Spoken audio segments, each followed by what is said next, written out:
J'ai repéré un vœu qui a été proposé par Changer Paris, qui, je trouve, a le mérite de la constance et de résumer justement ces 3 ans, puisqu'il propose, c'est pas une caricature, hein. Dans ce vœu, vous faites un tableau du problème du logement à Paris, qui est un problème massif.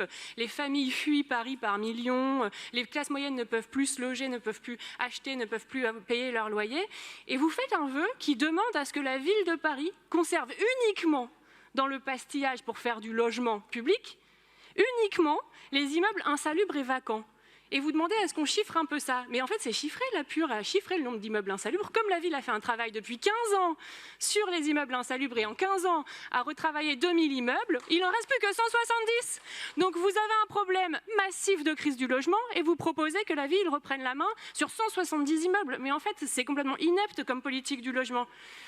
Donc, ce que propose la ville, c'est un vrai projet qui reprend la main sur l'immobilier et qui va pastiller effectivement, qui va aller chercher 1000 immeubles et notamment des immeubles de logement dans des quartiers dans lesquels ce n'est plus du tout abordable, dans lesquels les gens n'arrivent véritablement plus à se loger, qui vont chercher aussi, on va chercher du bureau parce que le... Pardon ? Il reste 2 minutes. Et ben voilà, vous voyez, vous avez de la chance. Je dois interrompre mon intervention. Non, mais tout ça pour dire qu'on va chercher le logement là où dans les bâtiments qui existent déjà. Et c'est comme ça, en limitant aussi l'attractivité économique de Paris, qu'on va réussir à faire cette ville équilibrée qui arrive à allier à la fois les objectifs du plan climat et à la fois les objectifs de logement pour toutes et tous.